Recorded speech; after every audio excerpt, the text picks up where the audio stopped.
A robot just walked into a Hyundai factory and started working a shift. No coffee break, no sick day, no paycheck.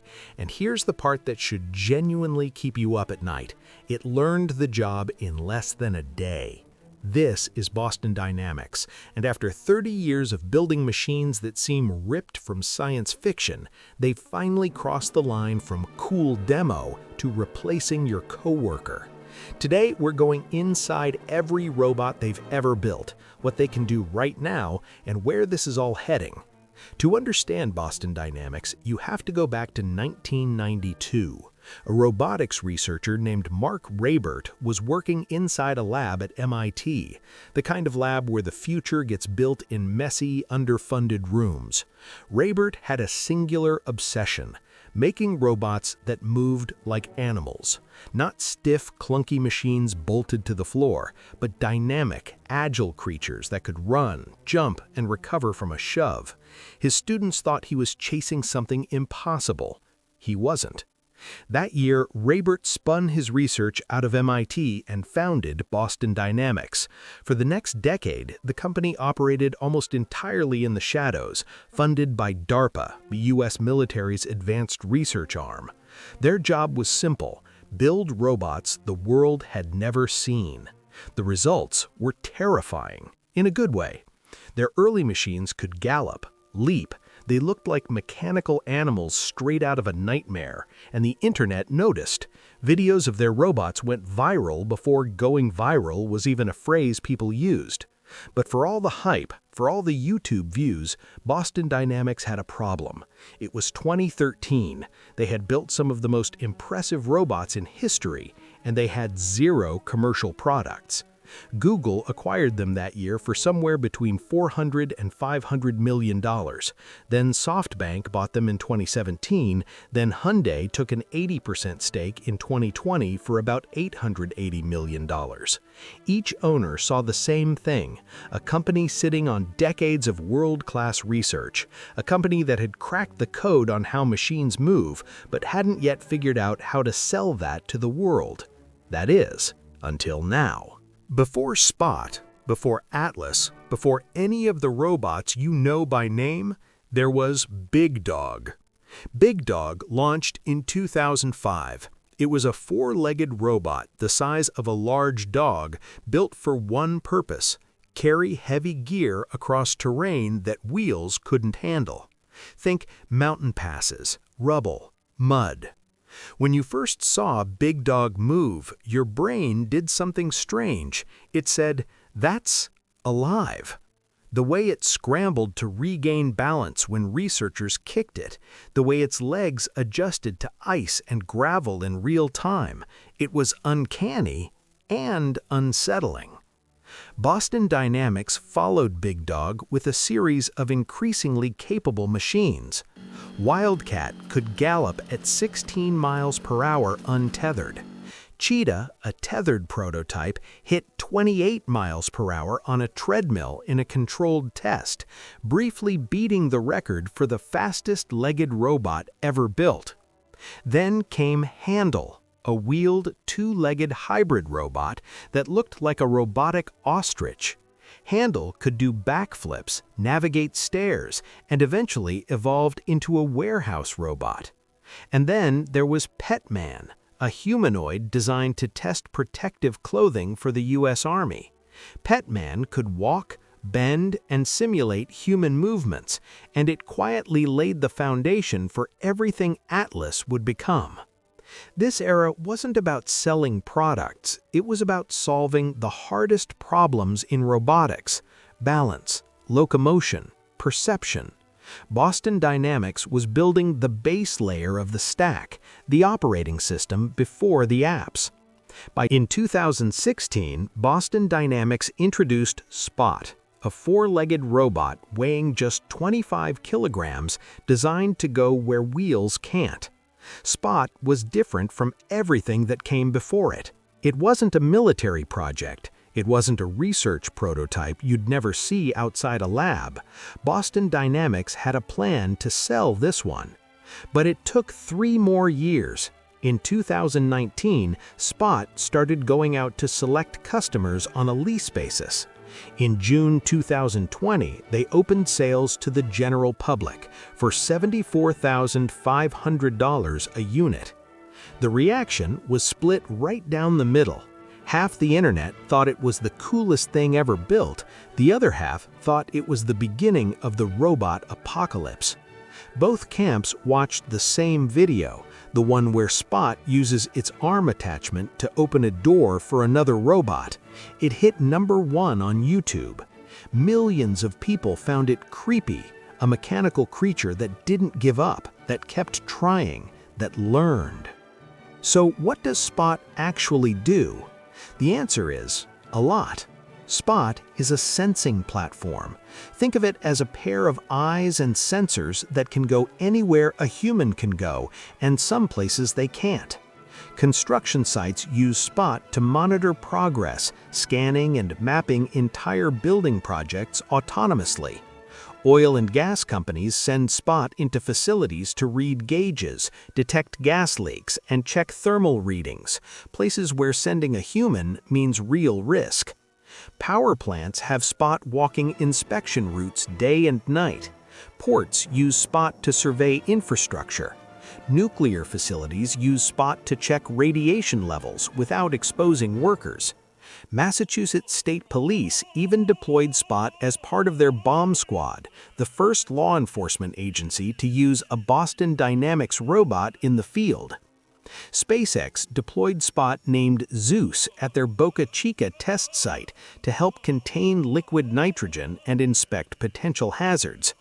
And Spot appeared on Season 20 of America's Got Talent in May 2025, performing a synchronized dance routine with a troupe of other Spot units, in case you needed proof that the robots have officially entered pop culture. Today, more than 1,500 Spot robots are deployed with customers worldwide. With the Spot arm attachment, it can physically manipulate objects, opening valves, picking up objects, interacting with its environment. The Orbit software platform manages entire fleets, tracks performance, and integrates Spot with enterprise systems. Spot carries up to 14 kilograms of payload. It operates in temperatures from -20 degrees Celsius to 55 degrees Celsius. It self-rights when it falls. It autonomously docks to charge. It can be operated from 6 feet away or 600 miles away. It is, without question, the most commercially successful legged robot in history. Now, I want to tell you about the least glamorous robot Boston Dynamics has ever built. A robot that doesn't do backflips, doesn't dance, doesn't open doors for other robots. It just moves boxes. And that's exactly why it might be the most important thing they've ever made. Stretch is Boston Dynamics' second commercial product. It's a mobile robot, roughly the size of a pallet, with a single arm mounted on a turntable and a vacuum gripper on the end. It rolls around warehouses on a wheeled base, uses onboard cameras and sensors to see its environment, and unloads boxes from shipping containers. That's it. That's the job. But here's the thing. That job, manually unloading shipping containers, is one of the most grueling tasks in the entire supply chain. Workers lift boxes of up to 50 pounds, hundreds of times a day, in containers that can reach over 100 degrees Fahrenheit in summer. Injury rates are high, turnover is brutal, finding people to do it is getting harder every year. Stretch doesn't care about the heat. It doesn't get tired at hour 8. It doesn't call in sick. And it's not just about replacing labor. In pilot tests, the upgraded Stretch, launched in January 2025, reduced handling errors by 40% while increasing daily order processing capacity by 20% without adding a single headcount.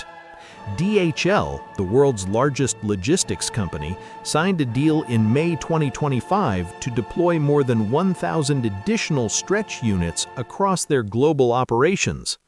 Lidl, one of Europe's biggest retailers, committed to rolling out Stretch across their e-commerce warehouses in 4 countries. What makes Stretch technically impressive isn't obvious at first glance. The vacuum gripper uses what Boston Dynamics calls smart gripper technology. It controls each suction cup individually. So if a box is dented, torn, or partially damaged, Stretch can still get a solid grip. It adapts box by box, pick by pick. Its perception mast contains 2D and 3D sensors that build a real-time map of the inside of a shipping container. It decides the optimal order to remove boxes, the best angle to grip them, and where to place them on the conveyor belt, all without being told. Boston Dynamics' own chief systems engineer said it best. For a company known for exciting robots doing backflips, you get a very different sense watching Stretch. It's interesting for a few minutes, and then you realize it's just boring. This thing keeps going all day and does real work. Boring, in this case, is a compliment. And then there's Atlas. Atlas is the one, the robot that made the whole world stop and stare. The one that has been doing backflips since 2017. The one that, in a now legendary 2018 video, ran through a forest, jumped over logs, and did a perfect parkour routine while researchers looked on in disbelief. But the Atlas you saw doing gymnastics is dead. In April 2024, Boston Dynamics retired the hydraulic Atlas, the version that had been wowing the world for over a decade, and unveiled something entirely different, something quieter, something more dangerous. Not dangerous in a sci-fi villain sense, dangerous to the idea that robots belong in controlled environments, behind fences, doing simple repetitive tasks. The new Atlas is fully electric, no hydraulics. Custom high-powered electric actuators replace every hydraulic system in the body's body. And here's the part that changes everything. Its joints can rotate 360 degrees. A human hip cannot do that. A human wrist cannot do that. Atlas can. The production version of Atlas was unveiled at CES 2026 in Las Vegas during Hyundai's Global Media Day, flanked by a live stage demo and a troupe of dancing spot robots. Boston Dynamics announced that production would begin immediately at their Boston headquarters. The specs are remarkable. Atlas has 56 degrees of freedom. Its arms can reach 2.3 meters, about 7.5 feet. It can lift up to 50 kilograms, 110 pounds. It operates in temperatures from minus 20 degrees Celsius to 40 degrees Celsius. It's water resistant. It has built-in human detection and fenceless safety guarding, meaning it can work alongside people without physical barriers. And when its battery gets low, it doesn't stop working.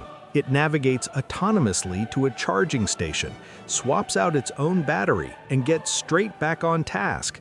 No downtime. No human assistance required. The first commercial deployments in 2026 are already fully committed. Hyundai's Robotics Metaplant Application Center is receiving a fleet. Google DeepMind, yes, the AI division of Google, has signed on as a development partner, integrating their foundation AI models directly into Atlas to accelerate how fast it learns new tasks. Boston Dynamics announced a partnership with Hyundai Mobis to supply the actuators, building an automotive-grade supply chain for robot parts. Hyundai plans to invest $26 billion in U.S. operations, including a new robotics factory capable of producing 30,000 Atlas units per year by 2028. That's not a research project, that's a manufacturing ramp. Atlas is designed to do material handling, order fulfillment, part sequencing, machine tending, and automotive assembly. When it learns a new task, that skill immediately deploys to every Atlas in the fleet. One robot learns, all robots know. Think about what that means at scale. Boston Dynamics GM of Atlas, Zach Yakowski, said, This is the best robot we have ever built, and for a company that has been building robots since 1992, that's not a sentence they say lightly. There's one piece of the Boston Dynamics puzzle that almost nobody talks about, and it might end up being as valuable as the robots themselves. It's called Orbit, and it's the operating system for Boston Dynamics' entire robot ecosystem. Orbit is fleet management software. It lets operators manage multiple robots across an entire facility from a single dashboard. It connects Spot, Stretch, and Atlas to manufacturing execution systems, warehouse management systems, and enterprise databases. It tracks performance, flags anomalies, reviews historical data, and gives you real-time visibility into everything happening on your facility floor. Think of Orbit as the brain that sits above all the robots. The robots are the hands. Orbit is the mind coordinating all of them. For enterprise customers, Orbit is the difference between running a few robots as a proof of concept and running a fleet as a genuine business operation. It's the missing link between cutting-edge hardware and real-world ROI. So, Boston Dynamics has been at this for 30 years. They've built robots that run faster than most humans, navigate terrain that would stop a vehicle, carry more than most workers can lift, and learn new tasks and share that knowledge across an entire fleet instantly. They have 1,500 Spot robots working in the field right now. Stretch is shipping to DHL, Lidl, Auto Group, and dozens more. Atlas is going into production for the first time in history, and Hyundai is planning to build tens of thousands of them per year. Here's the question that matters. Is this a good thing? The honest answer is, it depends on who you are. If you work in a warehouse unloading containers in 100-degree heat, a robot doing that job might genuinely be a relief, not a threat. The humans who used to do that job can shift to quality control, fleet supervision, higher value tasks. Boston Dynamics makes that case, and it's not entirely wrong. If you own a business struggling to find workers for physically demanding, high-turnover roles, this technology is transformational. DHL said it themselves. The ROI on Stretch comes within 2 years. But if you're asking whether robots will eventually do more than just move boxes, if Atlas at 30,000 units per year eventually becomes Atlas at 300,000 units per year, working in places we haven't imagined yet, that's a question nobody has a clean answer to. In October 2022, Boston Dynamics signed a public pledge: they will not weaponize their robots. What's clear is this: Boston Dynamics isn't a futurism project anymore.